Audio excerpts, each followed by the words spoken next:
साथियों नमस्कार, मैं आर.के. श्रीवास्तव आपके सामने प्रस्तुत हूँ एक नई कहानी लेकर। इस समय कालचिंतन.com आपको मुंशी प्रेमचंद की कहानियों की श्रृंखला दे रहा है। मैं आपको विश्वास दिलाता हूँ कि मुंशी प्रेमचंद की कहानियों में जो संदेश होता है वह देश, समाज, परिवार, आपके बच्चों के लिए एक सकारात्मक मैसेज लेके आता है। आज मैं आप लोगों के सामने प्रेमचंद जी की एक नई कहानी पिसनहारी का कुआं लेकर के प्रस्तुत हुआ। पिसनहारियाँ होती थी पुराने ज़मानों में। पिसनहारियाँ होती थी जैसे रसूखदारों के यहाँ, बड़े काश्तकारों के यहाँ, जमींदारों के यहाँ पिसनहारियाँ नियुक्त होती थी। वे हाथों से जाता चला के अनाज को पीसती थी। बड़े बड़े घर होते थे, बड़े बड़े परिवार होते थे, और भी नौकर चाकर होते थे। मतलब वहाँ आटे गाय और भी चीज़ों का वहाँ उपयोग होता था, तो इसलिए वो पिसनहारियों को रखते थे। ऐसी ये पिसनहारी की कहानी लेकर के मैं आपके सामने प्रस्तुत हुआ हूँ। साथियों, कालचिंतन सकारात्मक मैसेज के साथ आपके लिए प्रस्तुत होता है, इसलिए हमें उत्साहित करने के लिए आपसे निवेदन है कि आप हमारे चैनल को सब्सक्राइब करें, बेल आइकन दबाएं, जिससे कि कोई नई चीज़ अगर हम दें तो उसका नोटिफिकेशन आपको प्राप्त हो सके। आपके सामने नई कहानी लेकर के मैं प्रस्तुत हूँ। पिसनहारी एक गांव में रहती थी जिसका नाम गोमती था। मृत्युशैया पर लेटी हुई गोमती ने गांव के प्रधान विनायक सिंह चौधरी से कहा कि चौधरी, ये मेरी अंतिम लालसा थी कि मैं एक कुआं बनवाऊं, और मुझे विश्वास है कि आप मेरी यह अंतिम लालसा पूरी करेंगे। चौधरी विनायक सिंह ने उसे विश्वास दिलाते हुए कहा कि हाँ, मैं कल ही से मजदूरों को लगा रहा हूँ और मुझे विश्वास है काकी कि आप अपने कुएं का पानी पी करके ही प्राण त्यागेंगी, अभी आप और जिएंगी। एक हल्की सी मुस्कान के साथ गोमती अपने अतीत में झांकने लगी। चौधरी ने पूछा कि कितने रुपए होंगे, तुमने गिने तो होंगे? चौधरी को थोड़ी देर के बाद जवाब दिया गोमती ने और कहा कि भैया, मैं क्या जानूं कितने रुपए हैं, तुम ही देख लो। हाँ, मेरी इच्छा यह है कि आप इतने ही में ही काम चला लेना, किसी से मांगना मत। आजकल कौन देता है? चौधरी ने कहा कि हाँ काकी, सही बात है, आजकल लोग भीख भी नहीं देना चाहते, तो कुआं बनवाने के लिए कौन पैसे देंगे। इतनी बातें हो रही थी कि चौधरी को संतुष्ट करने के लिए और अपनी बात कहने के लिए गोमती ने कहा कि एक ज़माना था कि मैं जब अकेली पड़ गई आपके काका के मरने के बाद, तो दिन दिन भर भूखे प्यासे रहती थी, कोई पूछता नहीं था। उस समय मुझे भगवान ने कहाँ से ताकत दी कि मैंने अनाज पीसना शुरू किया। आपको विश्वास नहीं होगा कि मैंने एक एक रात में मनोमन अनाज पीसा, और उसके बाद मैंने पेट काट करके जो पैसे इकट्ठा किए, उससे मैं एक कुआं अपने दरवाजे पर बनवाना चाहती हूँ। देखिए, माँ बाप बच्चों को इसीलिए जन्म देते हैं, उन्हें पालते पोसते हैं कि आखिरी समय में वो उनके काम आए, उनका कुछ नाम लेवा हो। मैं चाहती हूँ कि यह कुआं मेरे पति के नाम पर हो। चौधरी को वसीयत करके उसी रात गोमती परलोक सिधार गई। कौन जानता था कि गोमती ने कितने पैसे रखे थे, लेकिन चौधरी ने देखा तो पता चला कि उसकी हानि में 2000 रुपये थे। बुढ़िया पैसों को एक अपने ऐप की तरह छिपाती थी, इसलिए उसने पेट काट इतने रुपए जमा किए थे।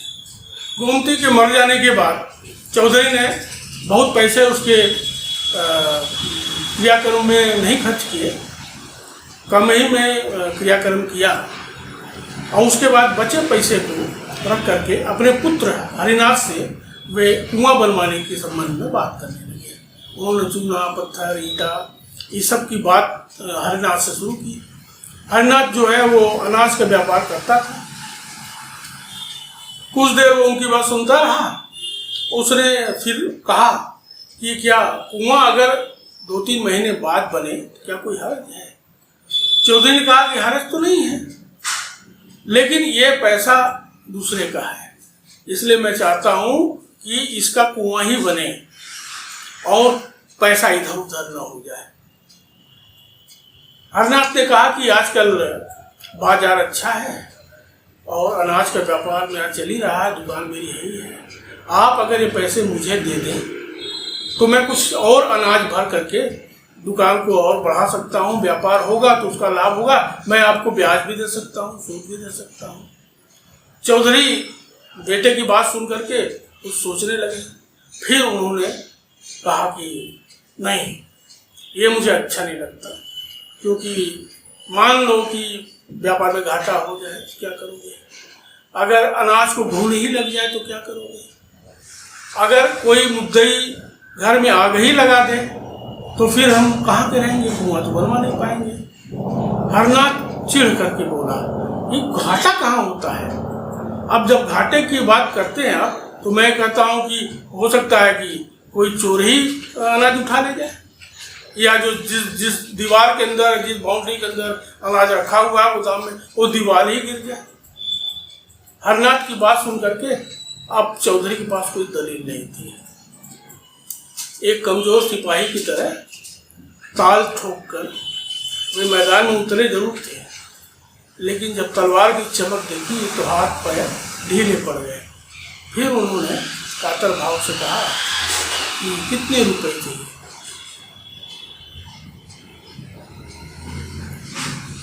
अपने सामने वाले को हारा हुआ देख करके उसका लाभ उठाया हरनाथ ने। उसने कहा कि क्या पूरे पैसे दे दो, ये 200-250-300 रुपए में होता ही क्या? चौधरी ने सोचा कि गोमती ने जब मुझे पैसे दिए थे तो किसी ने देखा तो था नहीं, इसलिए अगर ये पैसे मैं दे देता हूँ उसको तो 2-3-4 महीने में ये कमा लेगा, कमा करके मुझे पैसे वापस कर देगा, तो कोई हर्ज नहीं हो। तो चौधरी ने हरनाथ को पैसे दे दिए। जिस दिन से चौधरी ने पैसे दिए थे उस दिन से मानो कि चौधरी को रात भर नींद नहीं आती थी। वो दिन रात गोदाम के आसपास ही रहते थे। एक चूहिया भी अगर घुसने लगे तो उस पर ऐसे झपटते थे जैसे बिल्ली झपट्टा मार रही है। धंधा चला, 500 रुपए का लाभ हुआ। हरनाथ ने कहा कि इस लाभ में से 50 रुपये आप ले लीजिए। चौधरी चिढ़ कर बोले, कोई खैरात दे रहे हो क्या? अगर किसी आदमी से तुम ये पैसा लिए होते तो वो तुमसे 250 रुपये मांगता। चौधरी और हरनाथ के बीच में ये बातें चल रही थी। फिर हरनाथ ने सोचा कि क्यों बात का बतंगड़ करें। उन्होंने 150 रुपये चौधरी को दे दिए। चौधरी वो पैसा पाकर बहुत खुश हुए। उन्होंने सोचा कि अब तो कुआं बनेगा तो उसकी जगह अच्छी सी बन जाएगी, बेल बूटे भी लगवा लेंगे। पैसा, सूद का पैसा ले लेने के बाद चौधरी आराम की नींद सोने लगे। अपने कमरे में रात में सोने गए, नींद लगी ही थी। उन्हें गोमती की एक छवि दिखाई दी। हालांकि वो जीर्ण शीर्ण ही थी, लेकिन उसके चेहरे पे एक अजीब सी स्फूर्ति थी, जिसे देखकर चौधरी घबरा गए। उठकर बैठे तो देखा कि ये क्या मैं देख रहा हूँ, यहाँ तो साक्षात में कोई नहीं है। दिन बीतते गए, कारोबार चलता रहा। पैसे जब प्राप्त करता हरनाथ लाभ का, तो उसमें से कुछ पैसे चौधरी को दे देता। इस तरह काम चलता रहा और कई साल बीत गए, लेकिन हरनाथ ने चौधरी को पैसा वापस नहीं किया। एक दिन चौधरी बहुत नाराज हुए। उन्होंने हरनाथ से कहा कि भाई, इतने महीने इतने साल बीत गए और तुम पैसा देने की बात नहीं करते हो, ऐसे काम नहीं चलेगा। कुआं बनने में बहुत लेट हो रहा है। आखिर वो मरते मरते तक कहा गई थी कि मेरा कुआं बनवा दीजिए। हरनाथ बहुत गुस्से में आया। उसने कहा कि आप इतनी जल्दी क्या करते हैं, पैसे कहीं चले थोड़ी नहीं जा रहे हैं। अरे कुछ दिन और मैं बेच बाच लूँगा अनाज तो आपको दे दूँगा। चौधरी अड़ गए। उन्होंने कहा कि तुम अब कुछ मैं सुनना नहीं चाहता तेरी बात, और मुझे पैसे चाहिए।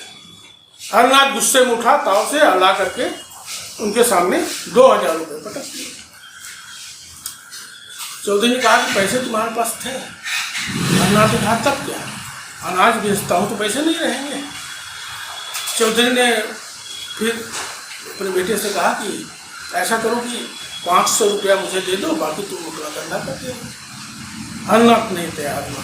उसने कहा कि आप ये पैसा रख लीजिए, चाहे जमा करिए, चाहे बैंक में जमा करिए, चाहे कुछ करिए, मुझे पैसे की जरूरत पड़ेगी तो मैं किसी से ले लूँगा, साहूकार से पैसे ले लूँगा। क्या सब लोग मर गए हैं? किसी न किसी तो पैसा मिल जाएगा।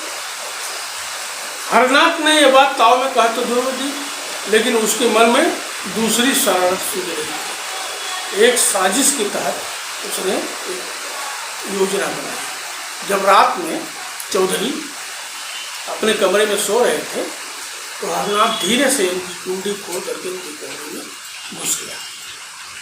देखा चौधरी बेखबर सो रहे हैं और रुपयों की थैली ताक पर रखी हुई है।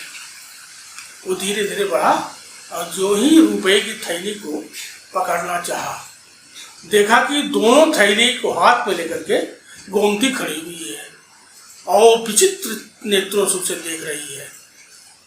वो घबरा गया, घबरा के पीछे हटा। फिर उसने सोचा कि ऐसा लगता है कि मुझे कोई भ्रम हुआ है। वो दोबारा उसने थैली उठाने की कोशिश की तो उस बार गोमती का चेहरा और विकृत हो गया, बहुत डरावनी लगी। डरावना रूप उसका देख करके हरनाथ घर से बाहर भागा और बरामदे में आके अचेत हो गया। अब क्या है, उसने साहूकार से तो पैसे ले लिए थे, अब तगादा होने लगा पैसे का। पैसा वो दे ना पाए उतना और न धंधा को बढ़ा पाए। अब क्या है कि लोग कुर्क करने की बात करने लगे, गाली गलौज होने लगा। यह सब चौधरी को सुना नहीं जाता था।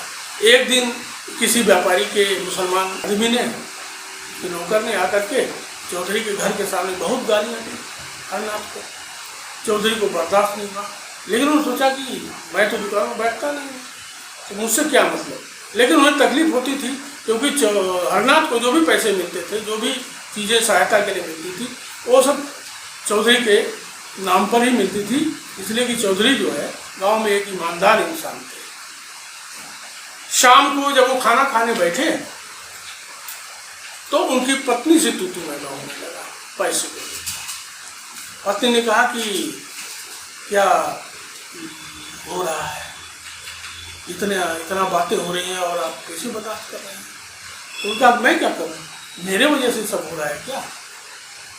पत्नी ने कहा आखिर नाक तो आप ही कटेगी, उन्हें मैं क्या करूँ। हलवाई के दुकान पर खड़े होकर के फातिया नहीं पढ़ा जा सकता, इसलिए हरनाथ ने जो किया है वो वही भोगेगा। फिर उनकी पत्नी ने कहा कि सुबह भी उसने खाना नहीं खाया और अभी भी वो खाना नहीं खा रहा है। तो चौधरी ने कहा कि तुम्हें खाना खिलाना चाहिए उसे, खाना पीना छोड़ देने से क्या धंधा संभल जाएगा। पत्नी उनकी बात नहीं सुनी और कही कि मैं पैसा लेकर के और बेटे को दे देती हूँ, बच्चा को दे देती हूँ, और जब वो कमा लेगा तो आपको पैसे वापस कर देगा। इतना कहा करके वो तुरंत कमरे की तरफ भागी और जिस ताखे पर पैसों की थैली रखी हुई थी वहाँ पहुँची। जो ही वो थैली की तरफ हाथ बढ़ाना चाहिए, देखी कि दोनों थैलियाँ लेकर के गोमती वहाँ खड़ी हुई है और बहुत ही डरावनी लग रही है और चीख मार करके बाहर निकली। चौधरी का क्या हुआ, क्यों बाहर भागती जा रही हो। उनका कह रहे वो डाइन वहीं खड़ी है, मैं कैसे पैसे ले आऊँ। उनका तुम्हें भ्रम हुआ होगा। क्या भ्रम नहीं, वो सीधे सीधे खड़ी है। क्या आओ तुम, मैं खड़ा हूँ, तुम चल के देखो। मैं नहीं कहूँ, मैं तो नहीं जाऊँगी, मेरी तो जान निकल जाएगी। फिर चौधरी कहा ठीक है तुम दरवाजा देखो, मैं जाता हूँ देखता हूँ कहाँ वो खड़ी है। उसके मरे इतने साल हो गए और आज भी वो जिंदा है।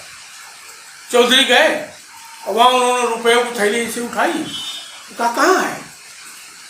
अब फिर उन्होंने थैली रख दी पत्नी को विश्वास नहीं हुआ।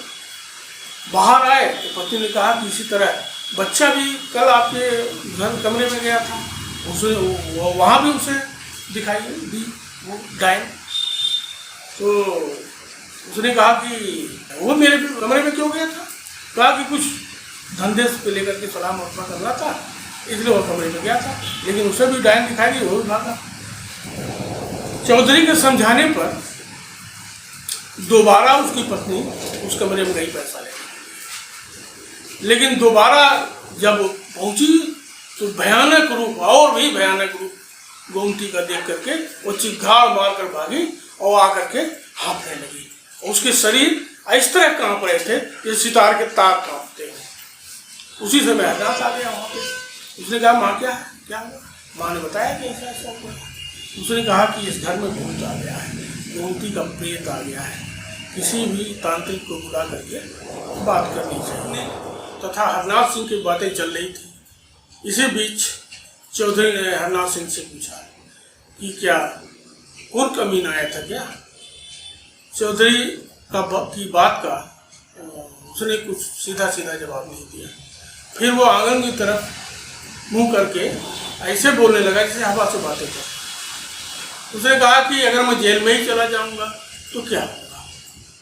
अगर मेरी दुकान कुर्क हो गई तो 500 रुपये का अनाज है तो मेरा क्या बिगड़ेगा? इस पर उसकी माँ ने कहा कि नहीं, तुम जेल जाएगा, जो जेल भेजेगा उसका मैं मुंह सुन। बातें चल रही थी। इसी बीच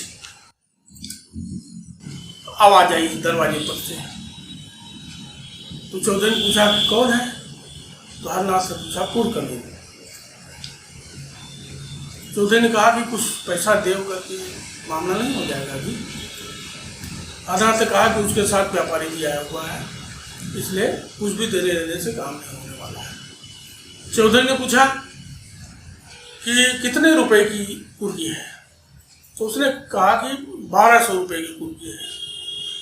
चौधरी ने कहा कि ठीक है, मैं गोमती के पैसे तुम्हें दे देता हूँ। हरनाथ ने कहा कि उस डायन का पैसा कौन लेगा? कौन जाएगा पैसा लेने के लिए?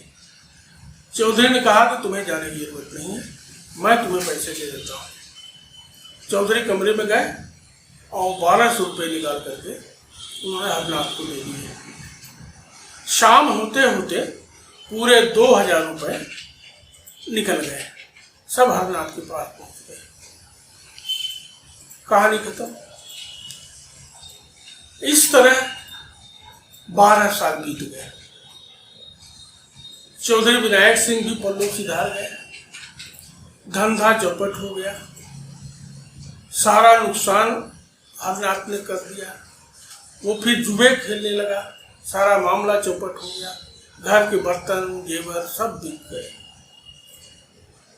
इस तरह क्लेश में आकर के एक दिन हरनाथ भी मर गया।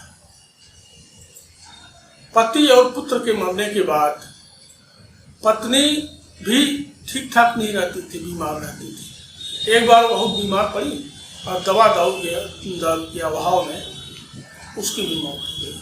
अब घर में बचा कोई? घर में उनकी बहू बची, वो भी गर्भिणी।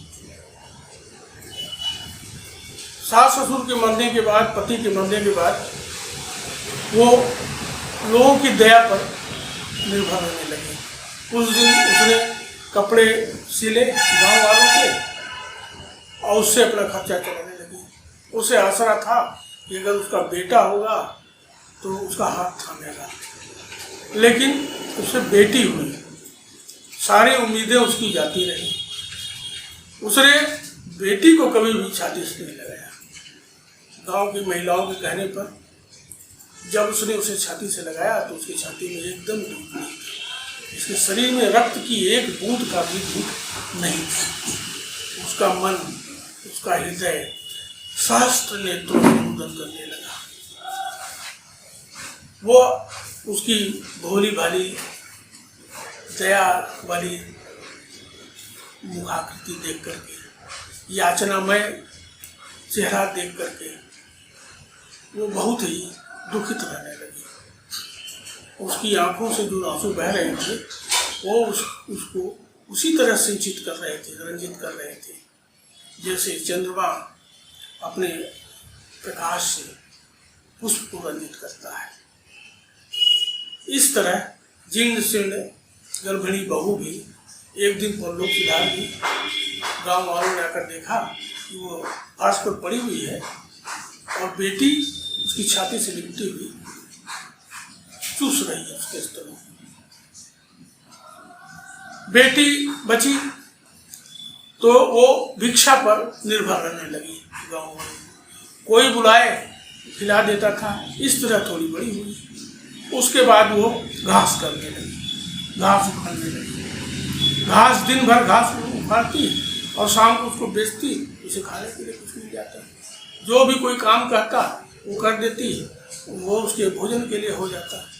एक दिन घास उखाड़ते उखाड़ते वो एक खंडहर के पास पहुंची। वो घास उखाड़ रही थी, उखाड़ते उखाड़ते पता नहीं उसके मन में क्या हुआ, वो खुरपी से वहां एक गड्ढा खोदने लगी। गड्ढा खोदते खोदते उसने 2 हाथ का गड्ढा किया। उसके बाद घर गई। दूसरे दिन सुबह से थोड़ा बहुत काम करके और उसके बाद जहाँ सूरज ढलने लगा वो फिर पहुंच गई। वहाँ फिर वो गड्ढा खोदने लगी। खोदते खोदते 2 हाथ 3 हाथ का गड्ढा हुआ। इस तरह के काम में गांव के उसके साथी लड़के भी साथ देने लगे। कोई मिट्टी निकालता तो कोई खुरपी चलाता। इस तरह गड्ढा और बड़ा होने लगा। रात में मोमबत्ती जला करके, लालटेन जला करके वो बिटिया गड्ढा खोदती थी और रात में कोई बच्चा नहीं आता था तो अकेले ही खोदती थी। वहाँ उस खंडहर के आसपास कोई जाता नहीं था। एक दिन अपनी खोई हुई भैंस को ढूंढते ढूंढते जब वो ग्रामीण उस खंडहर के पास पहुंचा तो उसने देखा कि वहाँ एक प्रकाश टिमटिमा रहा है। नज़दीक जाके देखा तो बच्ची बहुत तेजी से गड्ढा खोद रही है। उसने कहा तो यहाँ क्या कर रही है? तो बोली कि मैं कुआं बना रही हूँ। इस भोले पर से दिए हुए जवाब पर वो ग्रामीण उसको डांटने लगा। बोला चल भाग यहाँ से, और फिर कभी आया तो टांग तोड़ दूंगा। लड़की वहाँ से चली गई। उसे यहाँ तक कि उसे लोगों ने कमरे में बंद कर दिया कि वो वहाँ जाके गड्ढा न खोदे, लेकिन जहाँ मौका मिलता था वो तुरंत उसके पास चली जाती थी खंडहर में और फिर वो गड्ढा खोदने लगती थी। इस क्रिया में उसके साथियों ने उसका साथ दिया। गांव के कुछ लड़कों ने भी उसका साथ दिया। कोई मिट्टी निकालता तो कोई गड्ढा खोदता। इस तरह क्रिया चलने लगी।